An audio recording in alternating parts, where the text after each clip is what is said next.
ಸಾಂದ್ರೆ ನಮಸ್ಕಾರ. ನೋಡಿ ಸಾಂದ್ರೆ ಕೊನೆಗೂ ಶಿಕ್ಷಕರ ಹುದ್ದೆಗೆ ಅರ್ಜಿಯನ್ನ ಕರೆದಿದ್ದಾರೆ. ಟೋಟಲ್ ಆಗಿ 10,673 ಪೋಸ್ಟ್ಗೆ ನೇಮಕಾತಿ ಆಗಿರತ್ತೆ. ಇಲ್ಲಿ ಕಾಣಿಸ್ತಾ ಇರಬಹುದು ಈ ಒಂದು ಅಧಿಸೂಚನೆ ರಿಲೀಸ್ ಮಾಡಿದಂತ ಡೇಟ್ ನೋಡಿ 28 ಅಕ್ಟೋಬರ್ 2025.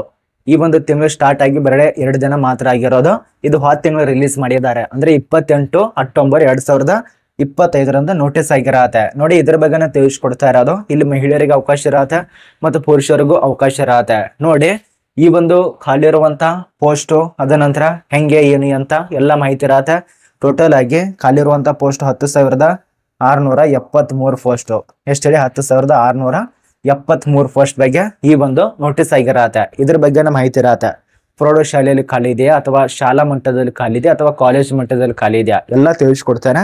ವಿಡಿಯೋ ಕೊನೆತನಕ ನೋಡಿ. ಮತ್ತೆ ಇದಕ್ಕೆ ಅರ್ಜಿ ಸಲ್ಲಿಸಲು ಕೊನೆಯ ದಿನಾಂಕ ಅಂದ್ರೆ ಇದೇ ತಿಂಗಳು ಅಂದ್ರೆ ನವೆಂಬರ್ ತಿಂಗಳು ಕೊನೆಯ ದಿನಾಂಕ ಆಗಿರತ್ತೆ. ಕೊನೆಯ ದಿನಾಂಕ ಯಾವುದು, ಎಲ್ಲಿ ತನಕ ಅರ್ಜಿ ಸಲ್ಲಿಸಬೇಕು, ಏನೆಲ್ಲ ರೂಲ್ಸ್ ಕೊಟ್ಟಿದ್ದಾರೆ, ಹೆಂಗೆಲ್ಲ ನೇಮಕಾತಿ ಇರತ್ತೆ ಎಲ್ಲ ತಿಳಿಸ್ಕೊಟ್ಟಿದ್ದೇನೆ. ವಿಡಿಯೋ ಕೊನೆತನಕ ನೋಡಿ. ಮತ್ತೆ ಈ ಒಂದು ಚಾನಲ್ ಯಾರು ಸಬ್ಸ್ಕ್ರೈಬ್ ಮಾಡಿಲ್ಲ, ಯಾರು ಹೊಸ ನೋಡಾತಿರಲ್ಲ ಅವ್ರು ಮಾತ್ರ ಸಬ್ಸ್ಕ್ರೈಬ್ ಮಾಡ್ಕೊಳ್ಳಿ. ಅರ್ಥ ಆಗ್ತಿದೆ ಅಂತ ಅನ್ಕೋತೀವಿ. ಯಾರು ಹೊಸ ನೋಡಾತಿರ ಅವ್ರು ಮಾತ್ರ ಸಬ್ಸ್ಕ್ರೈಬ್ ಮಾಡ್ಕೊಳ್ಳಿ. ಮತ್ತೆ ಇನ್ನೊಂದು ಹೇಳ್ಬೇಕು ನಿಮಗೆ, ಎಲ್ಲದಕ್ಕಿಂತ ಪ್ರಮುಖವಾದ ಮಾಹಿತಿ 8/11/2025 ಇದನ್ನ ತಿಳ್ಕೊಳ್ಳಿ.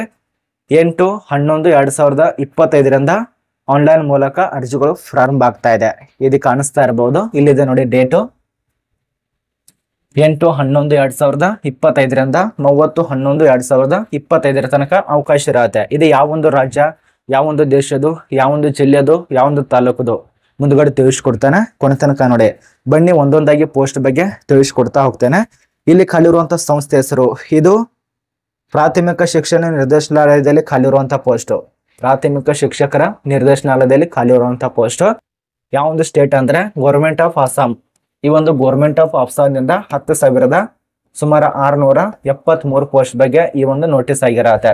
ನಮ್ಮೊಂದು ಕರ್ನಾಟಕ ರಾಜ್ಯ ಇದೆ ಅಂತ ಹೇಳಿ ತುಂಬಾ ಜನ ನೋಡ್ತಾ ಇರಬಹುದು. ನಮ್ಮೊಂದು ಕರ್ನಾಟಕ ರಾಜ್ಯದಲ್ಲಿ ಈ ಒಂದು ಬಂಗಾರಪ್ಪ ಇದಾರಲ್ಲ ಅವರು ಡ್ಯಾಶ್ ಆಗೋ ತನಕ ಈ ಒಂದು ನೇಮಕಾತಿ ಕರೆಯೋದಿಲ್ಲ. ಇದನ್ನ ಅರ್ಥ ಮಾಡ್ಕೊಳ್ಳಿ. ನೀವೇ ಅರ್ಥ ಮಾಡ್ಕೊಳ್ಳಿ. ಏನ್ ಅರ್ಥ ಮಾಡ್ಕೋಬೇಕು, ತುಂಬಾ ಅಂದ್ರೆ ತುಂಬಾ ವಿದ್ಯಾರ್ಥಿಗಳು ಆಕ್ರೋಶ ವ್ಯಕ್ತಪಡಿಸ್ತಿದ್ದಾರೆ. ಆದ್ರೆ ಅವ್ರು ಸ್ವಲ್ಪ ಆದ್ರೂ ಇವ್ರ ಬೇಡುತ್ತಿದ್ದಾರೆ, ಅರ್ಜಿ ಕರಿಬೇಕು. 5-6 ವರ್ಷ ಆಯ್ತು ನೇಮಕಾತಿ, ಯಾವ್ದು ರಿಲೀಸ್ ಮಾಡಿಲ್ಲ. ಶಿಕ್ಷಕರಾದ್ರಲ್ಲಿ ಅಂತೂ 7-8 ವರ್ಷ ಆಯ್ತು ನೇಮಕಾತಿನೇ ಆಗಿಲ್ಲ. ತುಂಬಾ ಜನ ಶಿಕ್ಷಕರು ಓದಿ ವಯಸ್ಸಾಗ್ತಾ ಇದೆ. ನೇಮಕಾತಿ ವಯಸ್ಸಿನ ಮಿತಿ ಇದೆಯಲ್ಲ ಅದು ಕೂಡ ಮೀರ್ತಾ ಇದೆ. ಈ ಒಂದು ರಾಜ್ಯ ಸರ್ಕಾರಕ್ಕೆ ಸ್ವಲ್ಪ ಆದ್ರೂ ಕರುಣೆ, ದಯೆ, ಮಮತೆ ಏನೂ ಇಲ್ವಾ? ಇನ್ ಮೇಲೆ ಶಿಕ್ಷಕರು ಯಾರ್ಯಾರು ಆಗ್ಬೇಕಂತ ಇದಾರಲ್ಲ, ಎಷ್ಟೊಂದು ಕಷ್ಟಪಟ್ಟಿದ್ದಾರೆ. ಇಂಥವ್ರಿಗಂತೂ ಹೋಟ್ ಹಾಕ್ಲೇಬೇಡಿ. ನಿಮ್ಮ ಹೋಟ್ ಹಾಕಬೇಡಿ, ಯಾರಿಗೆ ಹಾಕಬೇಡ ಅಂತಲ್ಲ, ಹೋಟ್ ಹಾಕಿ ಚೆನ್ನಾಗಿರುವಂತ ವ್ಯಕ್ತಿಗಳನ್ನ ಆಯ್ಕೆ ಮಾಡಿ. ಇಂಥವ್ರಂತರೂ ಯಾವತ್ತು ಆಯ್ಕೆ ಮಾಡಿ ತರಬೇಡಿ. ನೋಡಿ, ನೀವು ಹೋಟ್ ಹಾಕುವಂತ ವ್ಯಕ್ತಿ ನಿಮ್ಮನ್ನ ಉದ್ಧಾರ ಮಾಡಬೇಕು, ನಿಮ್ಮ ಊರನ್ನ ಉದ್ಧಾರ ಮಾಡಬೇಕು, ನಮ್ಮೊಂದು ಕರ್ನಾಟಕ ಭಾರತನ ಉದ್ಧಾರ ಮಾಡಬೇಕು. ಅದನ್ನ ಬಿಟ್ಟು ಎಲ್ಲ ಒಂದು ಸೈಡ್ ಇಡೋದು, ಅವನ ಮನೆ ಅಷ್ಟೇ ಉದ್ಧಾರ ಮಾಡೋದು, ಅದನ್ನ ಬಿಟ್ರೆ ಅವರೊಂದು ಒಂದು ಹೆಂಡತಿ ಆದ್ಮೇಲೆ 20 ಹೆಂಡತಿಯರನ್ನ ಇಡೋದು, ಈ ರೀತಿಯಾಗಿ ಆಗಬಾರ್ದು. ನೋಡಿ, ವಿಚಾರ ಮಾಡಿ ನಿಮ್ಮ ಅನಿಸಿಕೆ ಕಮೆಂಟ್ ಮಾಡಿ. ಇಂಥವ್ರ ಬಗ್ಗೆ ನಾನು ಯಾವ್ದು ಹೆಸರು ತಗೊಂಡಿಲ್ಲ.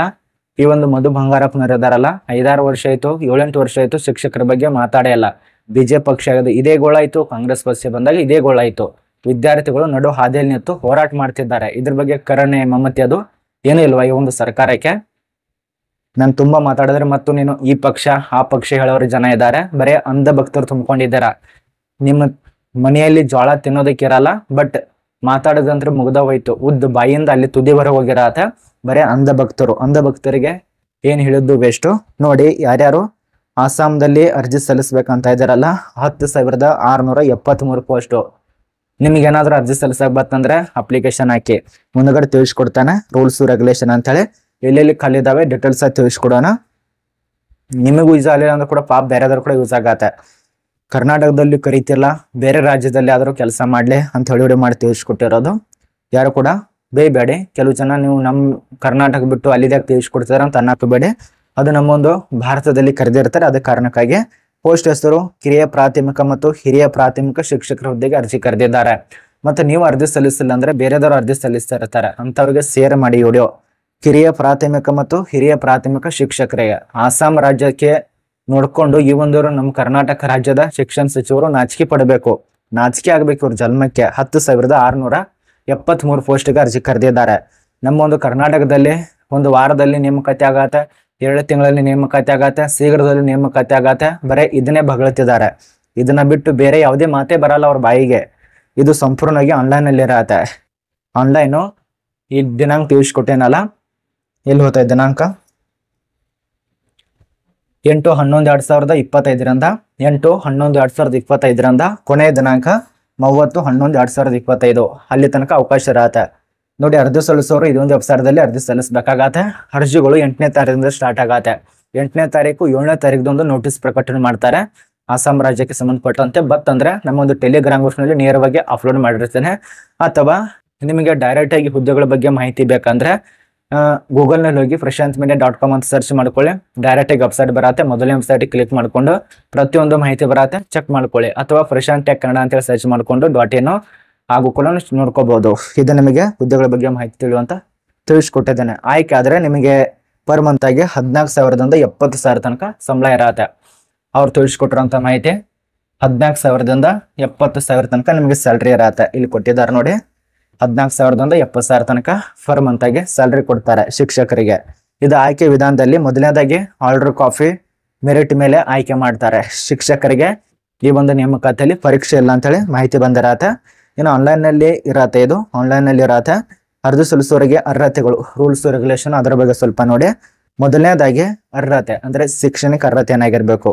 ಅರ್ಜಿ ಸಲ್ಲಿಸುವಂತ ಶಿಕ್ಷಕರು 2 ವರ್ಷದ ಅನುಭವ ಬೇಕಾಗತ್ತೆ ಅಥವಾ 3 ವರ್ಷದ ಅನುಭವ ಬೇಕು. ಇತರೆ ಒಂದು ಶಿಕ್ಷಣ ಅಥವಾ ರಾಜ್ಯ ಫುಲ್ ಶಿಕ್ಷಕರಾಗಿ ಕೆಲಸ ಮಾಡಿರಬೇಕಾಗತ್ತೆ. 3 ವರ್ಷದ ತನಕ ಅನುಭವ ಬೇಕು. ಇದು ಒಂದು ಕಡೆ ಆಯ್ತು. ಎರಡನೇದಾಗಿ ಅಗತ್ಯ ಇರುವಂತ ಶೈಕ್ಷಣಿಕ ಮತ್ತು ವೃತ್ತಿಪೂರ್ವ ಅರ್ಹತೆ NCT ಮಾನದಂಡಗಳ ಪ್ರಕಾರ ಅಸ್ಸಾಂ ಸರ್ಕಾರದ ಅಸ್ತಿತ್ವದಲ್ಲಿರುವಂತ ನಿಯಮಗಳಿಗೆ ಸಂಬಂಧಪಟ್ಟಂತೆ ಪದವಿಗಳು, ಶೈಕ್ಷಣಿಕ ಅರ್ಹತೆ ಇದ್ರೆ ಕಂಪ್ಲೀಟ್ ಮಾಡಿರಬೇಕು. ಇನ್ನು ಅರ್ಜಿ ಸಲ್ಲಿಸುವಂತ ಮಾರ್ಗ ಆನ್ಲೈನ್ ಇರತ್ತೆ.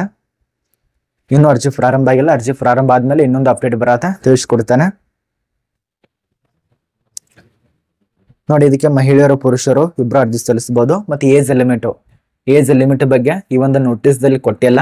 ಬಟ್ ನಿಯಮಗಳಿಗೆ ಸಂಬಂಧಪಟ್ಟಂತೆ 18ರಿಂದ ಆಗಿರಲೇಬೇಕು. 18ರಿಂದ ನಿಮಗೆ 45 ವರ್ಷದ ತನಕ ಅವಕಾಶ ಇರತ್ತೆ. ಅಥವಾ ಸಡಿಲಿಕೆ ಇದ್ರೆ SC ST ದವರಿಗೆ 5 ವರ್ಷದ ತನಕ ಸಡಿಲಿಕೆ ಇರತ್ತೆ. ನೀವೇನಾದ್ರೂ OBC ಅಭ್ಯರ್ಥಿ ಆಗಿತ್ತಂದ್ರೆ ನಿಮ್ಗೆ 3 ವರ್ಷದ ತನಕ ಸಡಿಲಿಕೆ ಇರತ್ತೆ. ಈ ರೀತಿಯಾಗಿ ನಿಯಮಗಳಿಗೆ ಸಂಬಂಧಪಟ್ಟಂತೆ ಈ ಒಂದು ಶಿಕ್ಷಕರ ಹುದ್ದೆಗೆ ರೂಲ್ಸ್ ಎಲ್ಲ ಅನ್ವಯಿಸುತ್ತೆ. ಇದ್ರ ಬಗ್ಗೆ ನಿಮ್ಗೆ ಅರ್ಥ ಆಗಿದೆ ಅಂತ ಅನ್ಕೋತೇವೆ.